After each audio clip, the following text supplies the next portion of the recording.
නිස්සරණ වූ අපහදවත් නිවාසන සාලන්නට sinhallanka.com web අඩවිය ගෙන එනු ලබන මැදින් පොහෝදා සජීවී ධර්මදේශනය.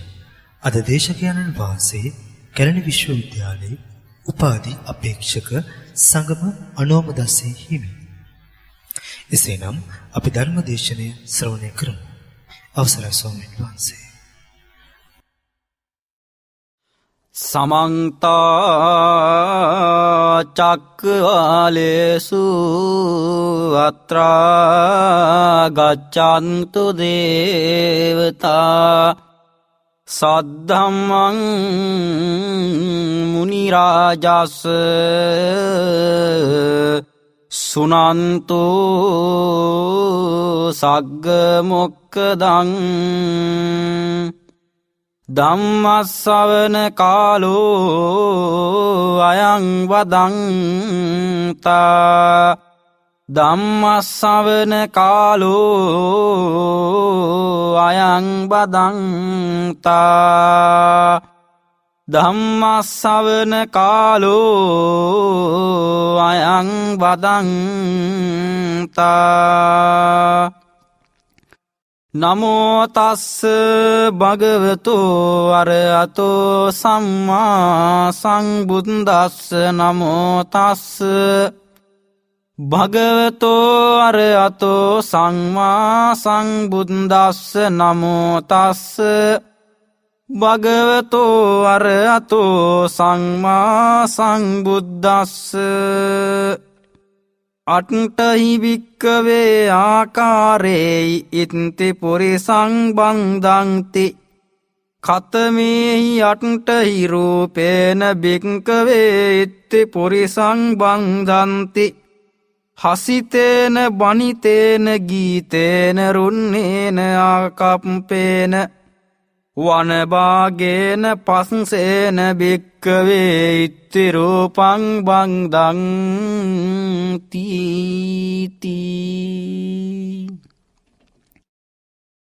ධර්ම ශ්‍රවණාබිලාසී සදහවත් බෞද්ධ පින්වත්නි, අද දවසෙත් වෙනදා වගේම මේ මැදින් පොහොය නිමිති කරගෙන ඔබ හැම දෙනාම sinhallanka.com සදහම් සිසිල ඔස්සේ රස රේඩියෝවෙන් විකාශනය කරන ධර්ම දේශනාව ශ්‍රවණය කරන්ට එකතු පහදා වෙලා ඉන්න අවස්ථාව. ඔබ හැම දෙනාම වෙනදා වගේම අද දවසේදීත් අපි කල්පනා කරනවා මේ ධර්ම දේශනාව ශ්‍රවණය කරන්ට සදහස් සිතින් පෙළ ගැහිලා ඇති කියලා. විශේෂ වශයෙන්ම ඔබ දන්න කාරණයක් තමයි දැන් sinhallanka.com සදහම් සිසිල අපේ වෙබ් අඩවිය මගින් සෑම පෝය දිනයකදීම නොනවත්වාම මේ ධර්ම දේශනාව දේශනා කිරීම මේ පොහෝ දිනේදී සිදු කරනු ලබනවා. අප රස රේඩියෝව මගින් ඔබට එය ශ්‍රවණය කරන්නටත් අවකාශය සලසලා දීලා තියෙනවා. අද දිනේදී පින්වතුනි, අපේ පින්වතුන්ට ධර්ම දේශනාව දේශනා කරන්නට මත්තෙන් අපේ ධර්මයේ එන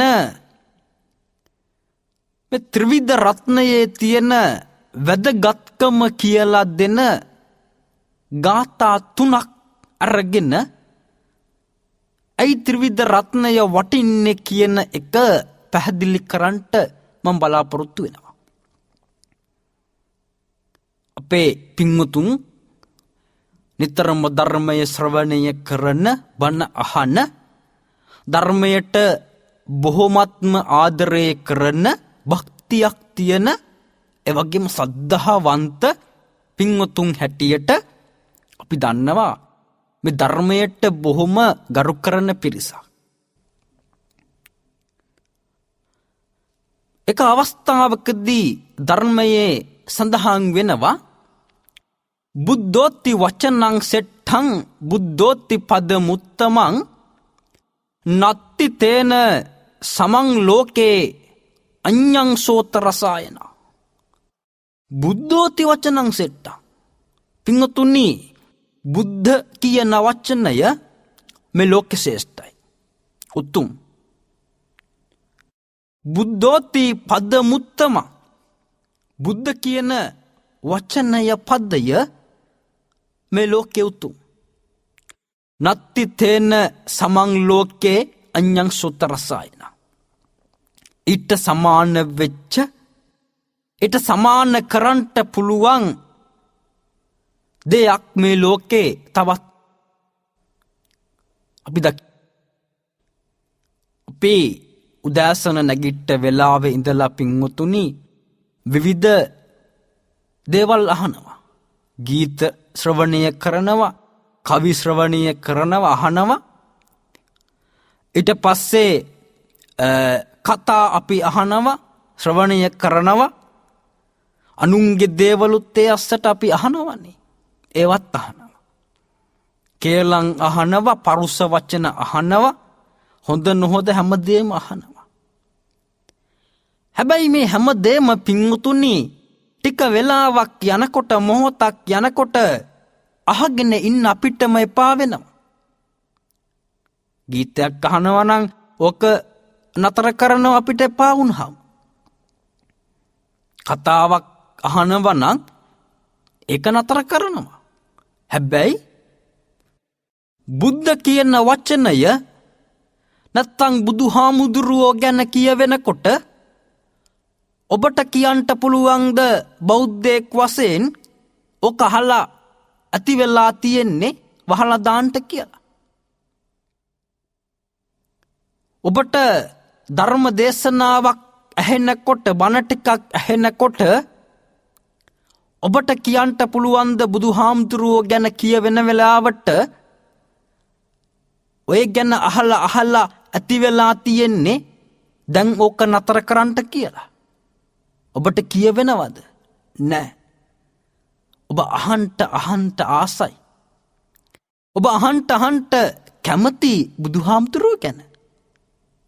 ඒකයි කියන්නේ බුද්ධෝත්ති වචනං සෙට්ඨං බුද්ධෝත්ති පද මුත්තමං නත්ති තේන සමං ලෝකේ අඤ්ඤං සෝත රසායන. මේ බුද්ධ කියන වචනයට සමාන දෙයක්, බුද්ධ කියන වචනය තරම් උතුම් දෙයක් මේ ලෝකේ නෑ. අපේ කර්ණ රසායන භාවයට පත්වෙච්ච දෙයක් තවත් නෑ. ඊට පස්සේ ධම්මෝති වචනං සෙට්ඨං ධම්මෝති පද මුත්තමං නත්ති තේන සමං ලෝකේ අඤ්ඤං සෝත රසායන. ධර්මයේ කියන වචනයත් ඒ වගේ. බණ ටිකක් අහන්ට තියෙනවා නම්, ධර්ම දේශනාවක් ශ්‍රවණය කරන්ට තියෙනවා නම්, කැමැත්ත තියෙනවා නම් ඔබ අනිත් වැඩ අතපසු කරලා හරි ඒ වැඩේ සිද්ධ කරනවා. ඒකයි බෞද්ධයාගේ ස්වභාවය. බණ ටිකක් අහන්ට ධර්ම දේශනාවක් තියෙනවා කියලා කිව්වොත් එහෙම ඒක ඔබ අනිවාර්යෙන්ම සිද්ධ කරනවා. අපි දන්නවා මේ sinhalalanka.com සදහම් සිසිල රස රේඩියෝව මේ සජීවී කරන ධර්ම දේශනාව අපේ විදේශීය පින්වතුන් ශ්‍රවණය කරනවා. බෞද්ධ පින්වතුන්. සමහර අයට රැකියාවට යන්ට වෙනවා, එහෙම නැත්නම් අන්තර්ජාල පහසුකම නැහිටිනවා සමහර වෙලාවට. ඒ වෙලාවට පස්සේ අපිට දුරකථන ඇමතුම් දෙනවා. එහෙම නැත්තම් අපිට දැනුම් දෙනවා. හාමුදුරුවනේ අද බණ ටික අහන්ට බැරි වුණා. ධර්මයේ ශ්‍රවණය කරන්ට බැරි වුණා. ආපහු ඒක කොහොමද අහන්නේ? ඒක ඉක්මනටම මට අහන්ට ඕනි. කොහොමද ඔබ වහන්සේ ඒක මට ලැබෙන්න සලස්සන්නේ? එහෙම කියලා පෙන් අහනවා. එතකොට අපිට පැහැදිලි වෙනවා, තේරුම් යනවා මේ ධම්ම කියන වචනය වගේම ධර්මයේ ශ්‍රවණය කරන්ට ආස කරන අය ඉන්නවා. කැමැත්ත දක්වන අය ඉන්නවා. ඒකයි අපිට ධර්මයේ හම්බෙන්නේ ධම්මෝති වචනං සෙට්ඨං ධම්මෝති පද මුත්තමං නත්ති තේන සමං ලෝකේ අඤ්ඤං සුතරසයන. ධර්මයේ වැදගත් උතුම්. නත්ති තේන සමං ලෝකේ අඤ්ඤං සෝතරසයන. එහා සමාන රසවත් දෙයක් තවත් මේ ලෝකේ නැහැ. තව මේකේ ලෝකේ තුල නැහැ. ඒ වගේම තමයි සංගෝති වචනං සෙට්ඨං සංගෝති පද මුත්තමං නත්ති තේන සමං ලෝකේ අඤ්ඤං සෝතරසයනං. සංඝ කියන වචනය. එම නැත්තං සංඝයා වහන්සේගේ තියෙන දර්ශනය සම්මනානංච දස්සන කොච්චර උතුම්ද? හදිස්සියම ඔබ අසනීප වෙලා ඉන්න වෙලාවට ඔබ ගෙදර අයත් එක්ක කතා කරන්නෙත් නැහැ. ඔබ එන්න ඥාතීන්ට නිවැරදි ප්‍රතිචාර දක්වන්නෙත් නැහැ අසනීප වෙලාවට. හැබැයි පන්සලේ හාමුදුරුව වැඩියොත් එහෙම ඔබ බලන්ට ඔබට තියෙන ලෙඩ රෝගය අමතක වෙන්නේ නැද්ද? ඔබට තියෙන අසනීපය අමතක වෙලා ගිහිල්ලා අපේ හාමුදුරුවනේ කියලා ඉන්න තැන ඉඳලා දෝත් මුදුන් තියලා වඳින්නේ නැද්ද? වඳිනවා. ඔබ ගරු කරන්නේ නැද්ද? අනේ අපේ හාමුදුරුවෝ වැඩියා ඉක්මනට සුදු රෙද්දක් දාලා පුටුවක් ගන්නට කියලා ඔබ කියන්නේ නැද්ද? ඔබ කියනවා. එකයි කියන්නේ සංඝ කියන වචනය උතුම්. සංඝ කියන වචනය වැදගත්. ශ්‍රේෂ්ඨයි. ඒහා සමාන දර්ශනයක්, ඒහා සමාන කර්ණ රසායන වදනක් ඔබට තව මේ ලෝකෙ තියෙනවද? නෑ. ඒ නිසායි පින්වතුනි බුදුහාමුදුරුවෝ එම නැත්තං ධර්ම රත්නය එවැගේම සංඝ රත්නය අපිට උතුම් වෙන්නේ. මේ ත්‍රිවිධ රත්නයයි අපිට උතුම් වෙන්නේ. ඒ ත්‍රිවිධ රත්නයේ ගුණ සිහිපත් කරන අද මේ මැදින් පොහෝ දවස නිමිති කරගෙන ඔබ සජීවීව මේ ධර්මය ශ්‍රවණය කරන අවස්ථාව, සජීවී ධර්ම දේශනාව රස රේඩියෝ ඔස්සේ අද මම මාතෘකා කරගත්තේ බණ ටික කියන්ට පින්වතුනි. අපිට දේශීයෙන් එවැගේම විදේශයෙන් බොහෝ දෙනා කතා කරලා කියන දෙයක් තමයි හාමුදුරුවනේ අපිට බණ ටිකක් කියන්ට අපේ පවුල්ලේ සමගියෙන් ඉන්නේ කොහොමද කියලා අපිට පැහැදිලි වෙන්න. හාමුදුරුවනේ අපේ මහත්තයා මට නිතරම බනිනවා ගහනවා. එම නැත්තං අපේ හාමුදුරුවනේ අපේ නෝනා ටිකක් මට සැලකිල්ල දක්වන්නේ නැති ගානයි, මට ආදරේ නැති විදිහයි. අපේ හාමුදුරුවන්ට පුළුවන් නම් බණ ටිකක් අහන්ට සලස්සන්ට අපි කොහොමද මේ පෞල් ජීවිතේ සතුටින් ඉන්නේ කියලා. අන්න ඒ නිසා අද ධර්ම දේශනාව සඳහා මාතෘකා කරගත්තේ පින්වතුනි, ඔබ හැම දිනාටම පෞල් ජීවිතේ ගත කරන ඔබට වැදගත් වන කොහොමද මේ පෞල් ජීවිතය ගොඩනගාගෙන පවත්වාගෙන යන්නේ කියන කරුණු ඇතුළත් වෙන විදිහට බණ ටිකක් කියන්ට තමයි මේ සූදානම් වෙන්නේ. මම ඇහුවා විශ්වවිද්‍යාලේ ඉන්නකොට අපේ විශ්වවිද්‍යාලේ ඉන්න අපේ සහෝදරයෙක්ගෙන් කොහොමද ඔයා මේ විවාහ ජීවිතය ගැන අර්ථකථනයක් දක්වන්නේ? සමාජ විද්‍යාපීඨයේ ළමයෙක්ගෙන් මං අහපුවා. කොහොමද ඔයා විවාහ ජීවිතය ගැන අර්ථකථනය දක්වන්නේ කියන්ටකෝ මට. මේ ළමයා ටිකක් කටකාරයි. මේ ළමයා මට කියනවා හාමුදුරුවනේ විවාහ ජීවිතය කියන්නේ හරියට ජෑම් බනිස් ගෙඩියක් කෑමේ ආසාවෙන් බේකරියක් මිලට ගන්නවා වගේ වැඩක්. හරි කත විදිහට එක කිව්වා ඒ ළමයා. ඒක නෙවෙයි පෞල් ජීවිතය කියන්නේ. පෞල් ජීවිතය කියන්නේ පුංචි රස වින්දනයක් උදෙසා පමණක් ආරම්භ කරන දෙයක් නෙවෙයි. ඒක වැරදි. පෞල් ජීවිතයේ පිළිබඳව පින්වතුනි ආදරය පිළිබඳව බුදුහාමුදුරුවෝ බොහෝ තැන්වලදී සූත්‍ර ගණනාවකදී අපිට කරුණු පැහැදිලි කරනවා. කොහොමද පෞල් ජීවිතය පවත්වාගෙන යන්නේ? කොහොමද පෞල් ජීවිතයක් ගොඩනගාගෙන රඳව ගන්නේ? අසමගිතන් සමගි කරගන්නේ කොහොමද? ඒව හැම දෙම බුදුහාමුදුරුවෝ පෙන්නනවා. සමාජයේ විවාහය පිළිබඳව එන අර්ථකථනයක් තමයි වියන්නෙන් අපිට පැහැදිලි කරන්නේ විශ්වාසය. විශ්වාසය නැති තැන පෞල් ජීවිතයක් නැහැ. වියන්නෙන් කියලා දෙන්නේ එක අර්ථකථනයක් විශ්වාසය. ඊට පස්සේ වායන්නෙන් කියලා දෙන්නේ වාසනාව. විවාහ ජීවිතයක් ගත කරන්නට වාසනාව තියෙන්න ඕන. නැත්තම් මේ රටෙත් කොච්චර ඉන්නවද කසාද බඳපු නැති කට්ටිය. ඒකටත් වාසනාව තියෙන්න ඕන.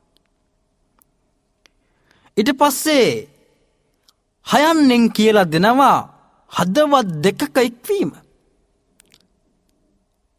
විවාහ ජීවිතයක් ආරම්භ කරපුවාම එතන මම කියන සංකල්පය නැහැ. අපි කියන සංකල්පය තියෙන්නේ. මම කියලා ගොඩනැගෙන්ට උත්සාහ කරොත් එහෙම විවාහ ජීවිතය තුලදී එතන දෙදරායාමක් තියෙනවා. හැබැයි අපි කියලා අපි දෙන්නගේ අනාගතය, අපි දෙන්නගේ දරුවෝ, එහෙම නැත්නම් අපි දෙන්නගේම දේවල් කියන මතේ හිටියොත් එහෙම එතන සාර්ථක භාවයක් තියෙනවා. ඊට පස්සේ යයන්නෙන් කියලා දෙනවා යහපැවැත්ම. මේක එක නිර්වචනයක්. ඊට එහාට ගියාම සමාජ විද්‍යාවේ එහෙම නොයෙක් විද්‍යාඥයන් මේ සමාජ විද්‍යානුකූලව විවාහය කියන්නේ පෞල් ජීවිතය කියන්නේ කොහොමද කියලා හඳුන්වලා දීලා තියෙනවා. ඒවා බටහිර දේවල් අපිට එපා. ඒවට යන්න ඕනි. ඒවට යන්න ඉස්සරලා ඔබට මට සමීප බුදු දහම තුලින් කොහොමද බලමු අපි පෞල් ජීවිතය සාර්ථක කරගන්නේ. පින්වතුනි, අංගුත්තර නිකායේ පඨම සංවාස කියලා සූත්‍රයක් තියෙනවා. මේ පඨම සංවාස සූත්‍රයේදී බුදුහාමුදුරුවෝ දේශනා කරලා තියෙනවා මේ සමාජයේ තියෙන පෞල් කාණ්ඩ 4ක්. ඔබට මට නිතරම දකින්ට ලැබෙන පෞල් සංස්ථා 4ක්. එක පෞල් සංස්ථාවක් තමයි පින්වතුනි චවෝ චවාය සද්ධින් සංවසති. චවෝ චවාය සද්ධින් සංවසති. එකෙන් කියලා දෙන්නේ බුදුහාමුදුරුවෝ මලකඳක් සමග ජීවත් වීම කියන දේ. මලකඳක් එක ජීවත් වෙනවා වගේ ජීවත් වෙන පවුල් ගැන තමයි එකෙන් කියවෙන්නේ. මොකද්ද මේ මලකඳකුත් එක්ක ජීවත් වෙනවා කියන්නේ? අපි දැකලා තියෙනවා සමහර පවුල්වල ස්වාමි පුරුෂයා නිතරම කරන්නේ පින්වතුනි පස්පව් කරන්නේ. ඔව් මද්ද්‍රව්‍ය පානය කරනවා, දුරාචාරයේ හැසිරෙනවා, හොරකම් මරකම් කරනවා, කිසිම යහ පැවැත්මක් නැහැ, ඍණාත්මක සංකල්ප නැහැ ඔව් ගාව. ඒකට වැඩි යහපන් බිරිඳ. අයත් පස්පව් කරනවා, දුරාචාරයේ හැසිරෙනවා, අයහපත් කටයුතු වල යෙදෙනවා, දෙදෙනා අතරම ගැටුම් ඇති කර ගන්නවා, ඔහේ ජීවත් වෙනවා. නිතරම පොලිසිය. දෙන්න නිතරම වැඩි හරියක් ඉන්නේ පොලිසියේ. ඇයි? ස්වාමි පුරුෂයාගෙන් පහර කෑමට ලක් වූ ස්වාමි දියණිය දුවගෙන යනවා පොලිසියට. පොලිසියට ගිහිල්ලා පැමිණිලි කරනවා ස්වාමි පුරුෂයාගේ තත්වය. පොලිසියේ මහත්තුරු කොහොම හරි කරලා තත්ත්වය දැනගෙන ගෙදරට පිටත් කරනවා, ඕක සමතයට පත් කරලා. අය දවසක් එනකොට අය ස්වාමි පුරුෂයා පොලිසියේ. ඒ මොකටද? බීලා වැටිලා ඉඳලා පොලිසියෙන් අල්ලගෙන ඇවිල්ලා. ඒ වෙලාවට ආයෙත් පොලිසියේ. එතකොට බිරිඳ එනවා. ඒ එන්නේ මොකටද? අප දෙන්න. කොට ආයෙත් දෙන්නම පොලිසියේ. අය දවසක බලනකොට ආයෙත් මේ දෙන්නම පොලිසියේ. වැඩි හරියක් ඉන්නේ පොලිස්වල. ඇයි? ගමේ අයත් එක්ක රණ්ඩු වෙලා ගහගෙන හඬු සරුවල් වෙලා අන්න ආයෙත් දෙන්නම පොලිසියේ. එතකොට මේ තත්ත්වය බුදුහාමුදුරුවෝ දකිනවා. චවෝ චවාය සද්ධින් සංවසති. මලකඳකුත් එක්ක ජීවත් වෙනවා වගේ. එතකොටයි පින්වතුනි පෞල් ජීවිතයේ තියෙන නීරස භාවය දැනෙන්නේ. එහෙම පෞල් අපේ සමාජයේ නැද්ද? තියෙනවා. ඊට පස්සේ චවෝ දේවියා සද්ධින් සංවසති. මලකඳක් දෙවගණක් සමග ජීවත් වෙනවා. ස්වාමි පුරුෂයා නිතරම දුරාචාරය හැසිරෙමින්, අයහපත් දේවල් කරමින්, පොයකටවත් පන්සල් නොයා ඔහේ ජීවත් වෙනවා. හැබැයි බිරිඳ එහෙම නැහැ. ඇය ධර්මයට ලෙන්ගතුයි ලැබී බොහොම ධාර්මික ජීවිතයකට ප්‍රියයි, කැමැති. හැබැයි බිරිඳ එහෙම කැමැති වුණාට සමහර පවුල්වල ස්වාමි පුරුෂයා ඒවට ඉඩ දෙන්නේ නැහැ. පොයකට පන්සල් යන්ට දෙන්නේ නැහැ. දානයක් මානයක් පූජා කරන්ට කියක් කර ඉල්ලපුවාම දෙන්නේ නැහැ. ඒවට කැමති නැහැ. හැබැයි බිරිඳ කෙසේ හෝ ධර්මානුකූල ජීවිතයකට ගමන් කරන්න උත්සාහ කරනවා. එතකොට බුදුහාමුදුරුව පෙන්නනවා ඒ අවස්ථාව මලකඳක් දෙවගණක් සමග ජීවත් වෙනවා වගේ. ඊට පස්සේ දේවෝ චවාය සද්ධින් සංවසති. දෙවියෙක් මලකඳක් සමග ජීවත් වෙනවා. එහෙම පවුලුත් තියෙනවා. ස්වාමි පුරුෂයා බොහොම කැමති ධර්මානුකූල ජීවිතයට පස්පවින් වැළකීලා ජීවත් වෙන්න බිරිඳ කැමති නැහැ. එය නිතරම උත්සාහ කරන්නේ වැරදි වැඩ කරන්න. වැරදි පැටලෙන්ට නොහොබිනා කම්වලට යන්ට. එතකොට ඒක බුදුහාමුදුරුව පෙන්නන්නේ දෙවියෙක් මලකඳකුත් එක්ක ජීවත්වෙනවා වගේ. මේ අපේ සමාජයේ තියෙන දේවල්. අන්තිම කාරණය දේවෝ දේවියා සද්දින් සංවස්සති. දෙවියෙක් දෙවගණකුත් සමග ජීවත්වෙන ආකාරයක් බුදුහාමුදුරුව පෙන්නනවා. එහෙම පවුල් කොච්චර තියෙනවද? ස්වාමි පුරුෂයා බොහොම ධාර්මිකයි.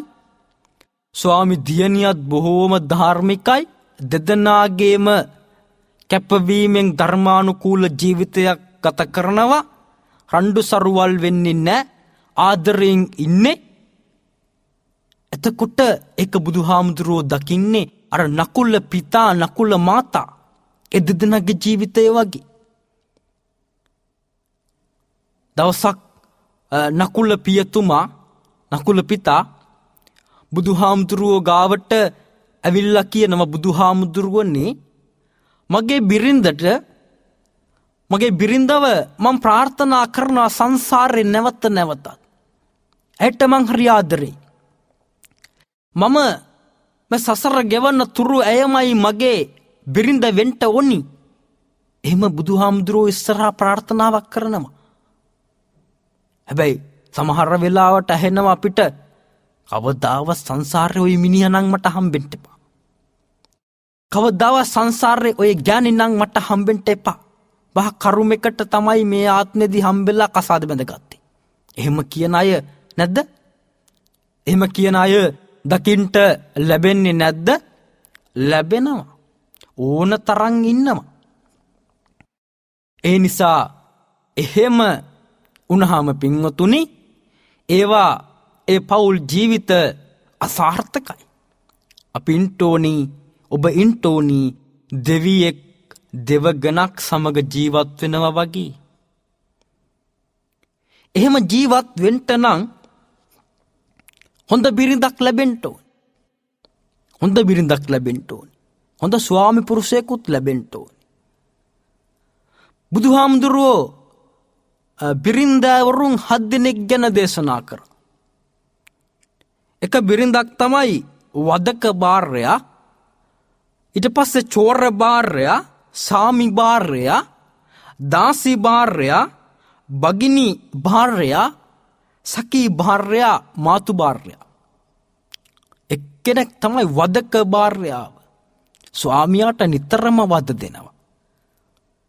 එහා පැත්තේ ගෙදරට එහෙම අඟල් 24 ටීවී එකක් ගෙනාවොත් එහෙම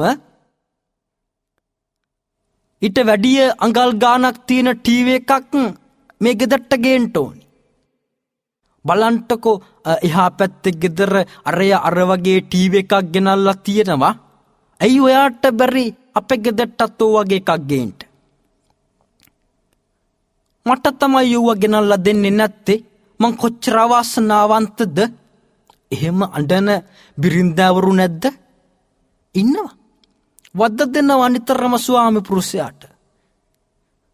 ඔහු උපයන ධනයට අමතරව දෙගුණයක් ධනෙ උපයන විදිහට ඔහුව පත් කරන්නට සමහර බිරින්දවරු උත්සාහ ගන්නවා. ඔහුව වෙහෙසට පත් කරනවා, වද දෙනවා. ඒක වදක භාර්යාව. බුදුහාමුදුරුවෝ දේශනා කරන්නේ. ඊට පස්සේ චෝර භාර්යා,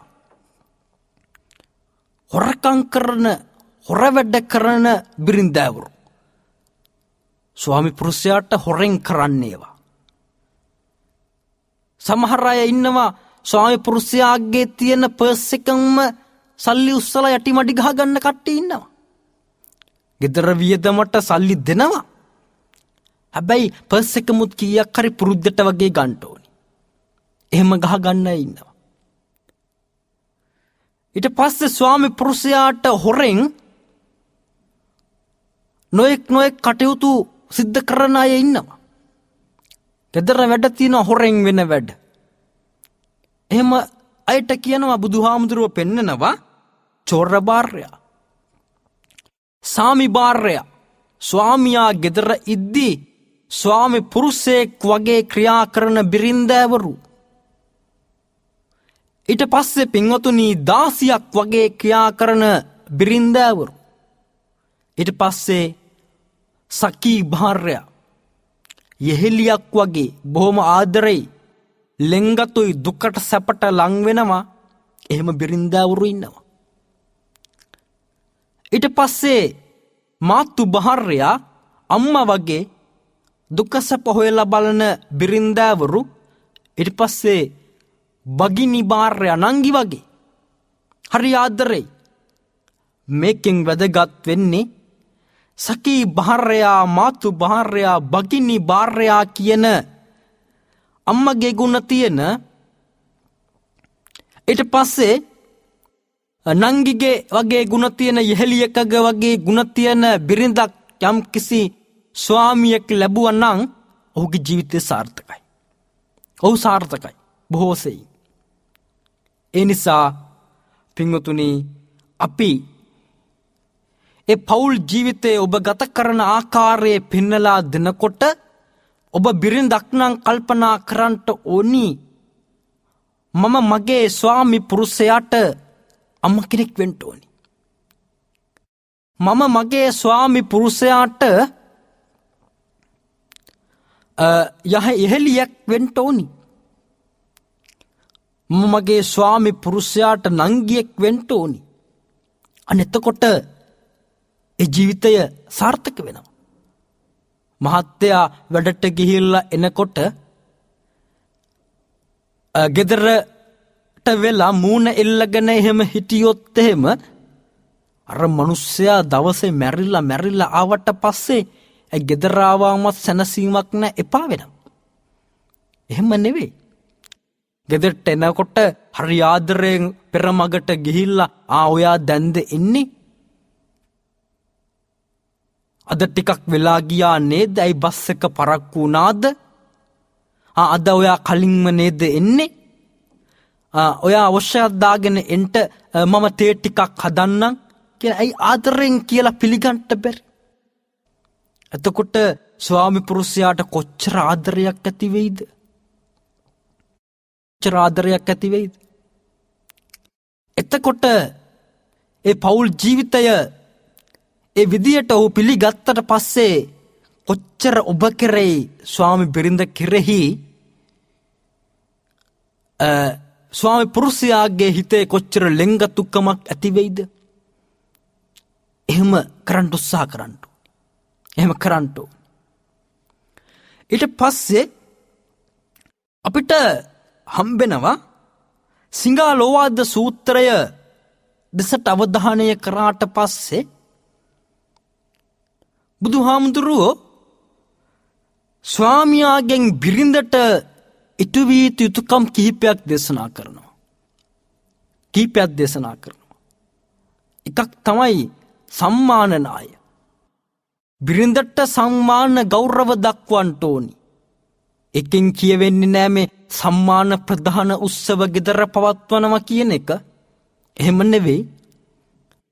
සම්මාන එම නැත්තං ආදරයෙන් ගෞරවයෙන් ඇය අගය කරන්නට පුළුවන් නම් බිරිඳ හරි කැමති එහෙම කරනවට. අපි දන්නවා විවාහ ජීවිතය ගත කරන්නට මත්තෙන් පෙම් සම්බන්ධතාවයකින් විවාහ ජීවිතය ගත කරනකොට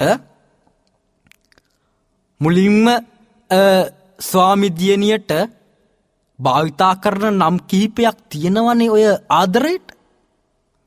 චූටි මැණිකේ කියනවා, සුදු නෝනා කියනවා, රත්තරන් කියනවා.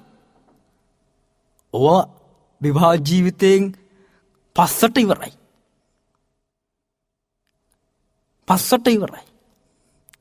විවාහ වුණාට පස්සේ නම කියන්න පටන් ගන්නවා. ඊට පස්සේ තමුස්සේ කියන කෑල්ලත් පස්සේ එකතු වෙනවා. එතකොට ඇයට පේනවා වෙනසක්. වෙනසක් පේනවා.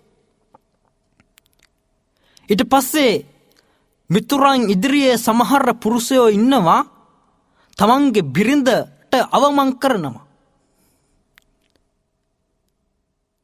තමන්ගේ බිරිඳ හෙලා දකිනවා. ඇයගේ අඩුපහඩු කියනවා, පහත් කරලා කටයුතු කරනවා. ඔබ නම් හරි වාසනාවන්තයි, ඔබගේ බිරිඳ හොඳයි. ඒ වුණාට මෙයා මට හම්බෙලා ඉන්න එක්කන බලන්නකෝ. මාර කර්මයක් මං විඳින්නේ. එහෙම බිරිඳ ඉස්සරහා කියන අය ඉන්නවා. එතකොට එහෙම අවමන් කරපුවාට පස්සේ ඒ පෞල් ජීවිතේ සතුටක් තියෙනවද?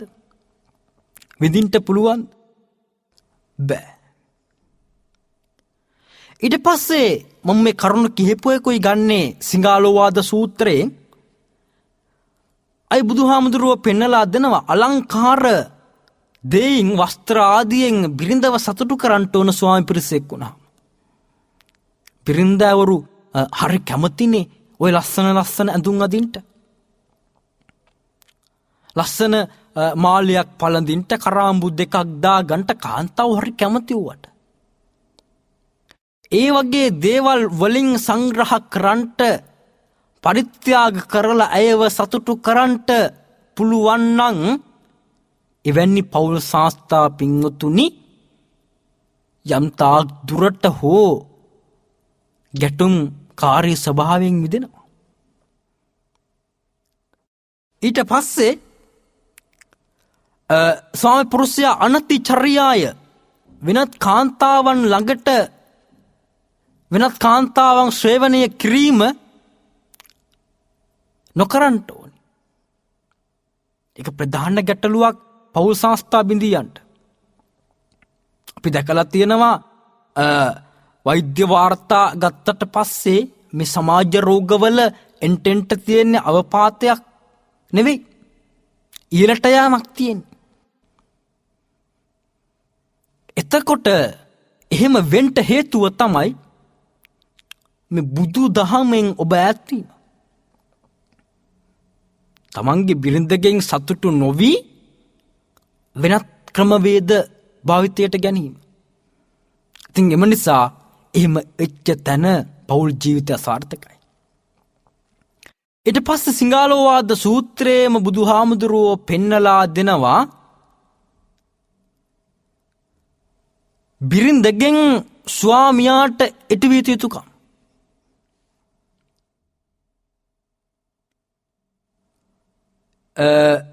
එක කාරණයක් තමයි පින්වතුනි, සුසංවිහිත කංවන්තා මේ කටයුතු කාර්යයන් සිද්ධ කරද්දී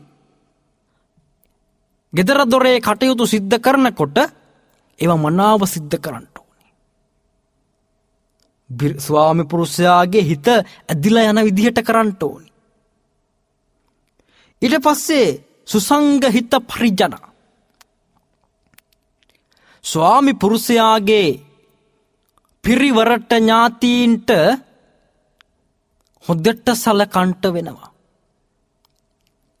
අපි දැකලා තියෙනවා සමහර බිරින්දෑවරු ඉන්නවා තමන්ගේ ගෙදරින් ආවට පස්සේ අම්මා තාත්තා බලන්ට ආවට පස්සේ පපඩම් ගෙනල්ලත් බදිනවා, පළතුරුත් ගේනවා අතුරු පසට කන්ට, අයිස්ක්‍රීම් එකකුත් ගෙනල්ලා කලින්ම ෆ්‍රිජ් එකේ දාලා තියෙනවා අම්මා තාත්තා එනවා කියලා. හැබැයි මහත්තයාගේ ගෙදරින් එන දවසට ඒවා නැහැ. ඒවා අඩු වෙනවා. පපඩම් බැදිල්ලකුත් නැහැ, අතුරු පසත් නැහැ, මුකුත් නැහැ. එහෙම වෙන තැන ඒක දැනිච්ච වෙලාවට ස්වාමි පුරුෂයා ගෙදර ගැටුමක් නිර්මාණය කරනවා. ගෙදර ගැටුමක් සිදු කරනවා. අන්න පෞල් ජීවිතේ බිඳිලා යන තැන. ඊට පස්සේ පින්වතුනි සංබතං අනුරක්කාන්ති, බිරිඳ ස්වාමියාගේ ධනෙ රකින්න වෙනවා. ඇය තමයි ඒක ආරක්ෂා කරන්නේ, විනාශ කරන්නේ නැතු. නැත්තම් සමහර අය හම්බ කරාට ඉතුරු වෙන්නේ නැහැ. ඒ බිරිඳට අවශ්‍යතාවයන් වැඩි. මහත්තයා හම්බ කරන්නේ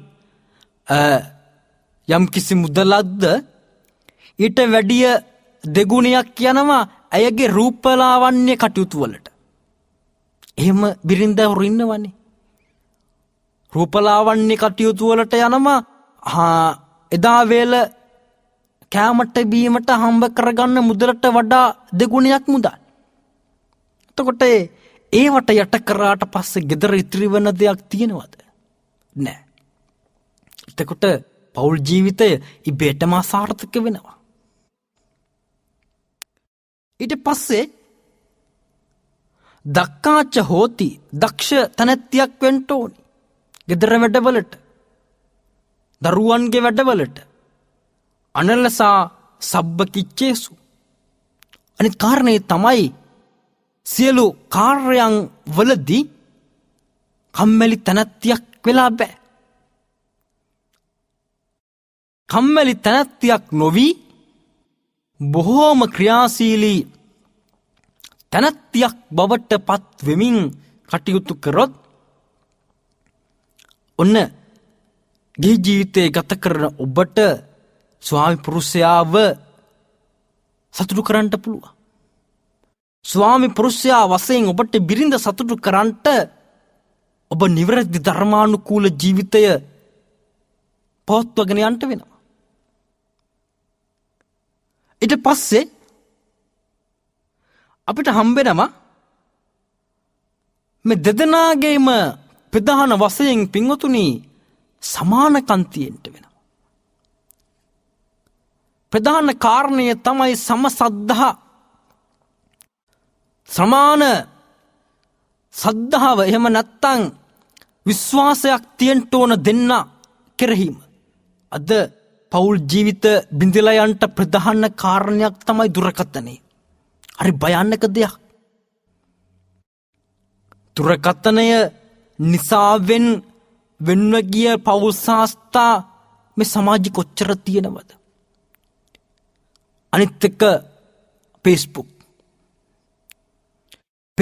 නිසා බිඳ වැටමින් යන බිඳ වැටුණු සමාජයේ තියෙන පෞල් සංස්ථා කොච්චරද වාර්තා ගන්නට පුළුවන් මෙච්චර ප්‍රමාණයක් කියලා. එවැනි තත්ත්වයන් වලට යොමු වෙනකොටපත් වෙනකොට දෙදෙනා අතර තිබ්බ විශ්වාසය ස්මරණය කරන්නට වෙනවා. එම නැත්තම් විශ්වාසවන්ත විදිහට අපි තාක්ෂණයත් එක්ක ජීවත් වෙන්න ඕනි. ඒ ජීවිතය ගත කරනකොට පින්වතුනි කල්පනාකාරී වෙන්න ඕන. දෙදෙනාම ස්වයං පාලනයක් තියෙන්න වෙනවා. එකයි සමසද්ධා. මම සඳහන් කරන්නේ නැහැ දුරකථන භාවිතයත් අන්තර්ජාල භාවිතයත් එක ඔබට එපයි කියලා. මම සඳහන් කරන්නේ ඒවා භාවිතය කරනකොට ඔබත් ස්වං පාලනයකින් කටයුතු කරනකොට ඔය සමසද්ධාව ඇති වෙනවා.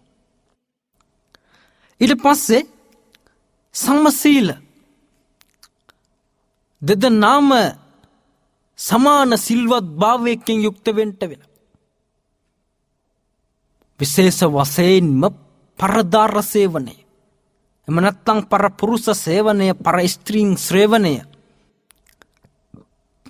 ඔබ නොකරන තරමට, ඒ බිරිඳ නොකරන තරමට, ස්වාමි පුරුෂයා නොකරන තරමට ඔබේ පෞල් ජීවිතයේ පින්වතුනි බොහොම ලස්සනට ගලාගෙන යනවා. ඊට පස්සේ සමත්‍යාග, දෙදෙනාගේ පරිත්‍යාගයන්, දෙන්නට කරගන්න පරිත්‍යාගයන් ඒවා සමාන වෙන්න ඕනේ. ස්වාමි දියණිය ස්වාමි පුරුෂයා විශේෂයි මහා කැපවීම් සමුදායක් කරනවා නම් ස්වාමි පුරුෂයා කල්පනා කරන්න ඕනේ මගේ බිරිඳ මා වෙනුවෙන් මේ විදියට කැප වෙනවා, මේ විදියට ක්‍රියා කරනවා, මාත් ක්‍රියා කරන්න ඕනි මේ විදියට, මාත් උත්සාහ ගන්න ඕනි ඇය කෙරෙහි ඇය කැපවෙන ආකාරයට වඩා කැපවීම් කරලා මේ ජීවිතය සාර්ථක කරගන්න. ඊට පස්සේ සමප්‍රඥා එක වැදගත්. යම් කිසි ගැටලුවක් ආවට පස්සේ, විරසකයක් ඇති වුණාට පස්සේ ඒවා පින්වතුනි ඒ විරසක වීම වලදී තීරණ ගන්න විට ඔබ කල්පනාකාරී වෙන්න වෙනවා. ඔබ කල්පනාකාරී වෙන්න වෙනවා. ඔබ කල්පනාකාරී නොවි ඔබ ප්‍රඥාවන්ත නොවි ඉක්මන් තීරණ ගන්නට යනවා නම් ඒ වෙලාවට පින්වතුනි සම ප්‍රඥා කියන එක නැති වෙලා සම සද්ධා සම සීල සම ත්‍යාග සම ප්‍රඥා එහෙම ඒ කරුණු හතර එක සමානව ගලාගෙන යනවනම් ඔන්න පෞල් ජීවිතේ සාර්ථකත්වයක් දකින්න පුළුවන්. දැන් එම නිසා අද දවසේදී ඔබ හැම දිනම රසවත් මී වදයක් බඳු මේ පෞල් ජීවිතයේ රස වින්දනය කරනකොට ඔබගේ පෞල් ජීවිතවලට ඇතිවෙන ගැටලු ප්‍රශ්නවලදී කටයුතු කරන්නට ඕනි කොහොමද? එහෙම නැත්නම් ඔබ පෞල් ජීවිතය ගත කරනකොට කොහොමද ජීවත් වෙන්න ඕනි කියන එක කෙටියෙන් නමුත් sinhalalanka.com සදහම් සිසිල රස රේඩියෝ ඔස්සේ අද සජීවීව ශ්‍රවණය කරන ලැබුවා.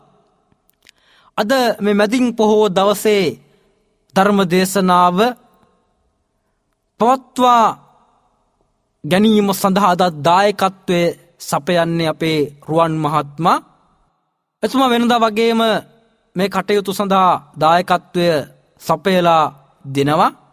ඉතින් එම නිසා අද දවසේදී sinhalalanka.com සදහම් සිසිල රස රේඩියෝව ඔස්සේ මේ පොහොව දවසේදී ධර්මය ඔබ හැමදෙනාම ශ්‍රවණය කරා දේශීය වශයෙන් ඒ වගේම විදේශීය වශයෙන් ඉන්න ඔබ හැමදෙනාම බෞද්ධ ඔබ හැමදෙනාම ඉතින් එම නිසා ඔබ හැමදෙනාම මේ ධර්මය ශ්‍රවණය කිරීම තුලින් බණ ටිකක් ඇසීම තුලින් මේ පොහොව දවසේ කාලය මෙහෙवला ඔබ හැමදෙනාටම එකම ධර්ම මණ්ඩපයකදී උතුම් නිවනින් සනසීම ලබා ගන්නට මේ දේශනා කළා වූ ධර්මයේ ශක්තිය බලය හේතු වේවා වාසනා වේවා ධර්මයේ ශ්‍රවණය කිරීමෙන් ඔබ ලබා ගත්තා වූ ඒ පුණ්‍ය ශක්තියින් හේතු වේවා වාසනා වේවා කියලා සාදු කියලා ප්‍රාර්ථනා කරගෙන දෙවියන්ට පින් අනුමෝදන් කරමු. ආකාශට්ඨා ච බුම්මට්ඨා දේවා නාග මහිද්దికා පුඤ්ඤං තං අනුමෝදිත්වා චිරං රක්ඛන්තු ධර්ම දේශනං චිරං රක්ඛන්තු මං පරන්ති. ධර්මයේ ශ්‍රවණය කළා වූ හැම දිනාටම සම්මා සම්බුදු සරණයි. අද දේශකයන්න් වහන්සේ පූජ්‍ය සංගම අනෝමදස්සී හිමිපාණන් වහන්සේ ඔබ වහන්සේට නිදුක් නිරෝගී චිරජීවනයේ ලැබේවායි sinhalalanka.com වෙබ් අඩවියේ අපේ පැතුමයි.